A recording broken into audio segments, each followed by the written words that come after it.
Good morning from Montrose Oldham St Andrew's Church, and welcome to our short thought for the day. Circumstances change, and quickly sometimes. People can change their minds on important issues. We can. And yet there's something deep down in us that makes us hanker after stability, reliability. So much in the world has changed beyond recognition in the last 2 years. And we won't be able to return to normal, at least not normal as we knew it. And on top of COVID, here we have a war in Europe, something many of us thought was history. Perhaps it is easy for me as a minister to say God is reliable, trustworthy, even as we face trouble with health, with fighting and refugees and uncertainty, with prices of gas, electricity, petrol going through the roof, and food prices rising noticeably. But it is true, his love for us is constant. He is with us in our sorrows and struggles as much, if not more so, as in our times of joy and celebration. And it isn't just talk. God put his love into action. He gave us his only Son to come among us, to die for us, because he loved us so much. Jesus was welcomed, celebrated as he rode into Jerusalem on the donkey, a symbol of kingship, but a king coming in peace.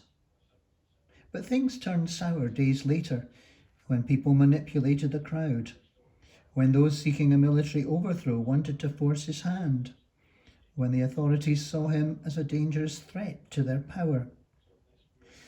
And the glorious welcome turned into a clamour for blood.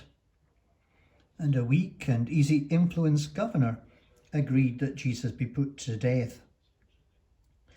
Did you see the picture?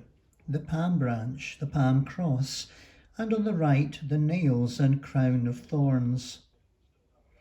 Outwardly, things changed dramatically for Jesus in just a few days.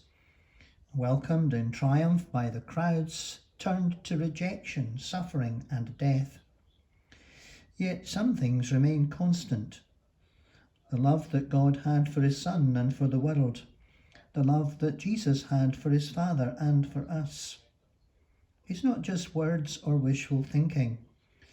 The love of God is grounded in the hard reality of suffering in the world, and it has never been found wanting. And what of our response? Is Jesus' love shown on the cross and shown to us today and every day to be passed up as an interesting story? Or are we going to allow it to come home to change our lives, make us different?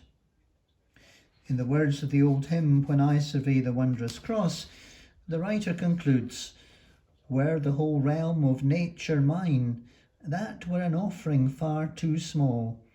Love so amazing, so divine, demands my soul, my life, my all."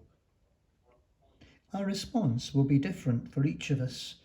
Some might be more wordy, others more practical.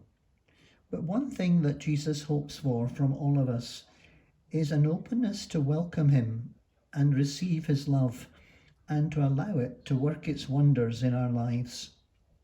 Thanks for joining us. May the Lord bless you. Amen.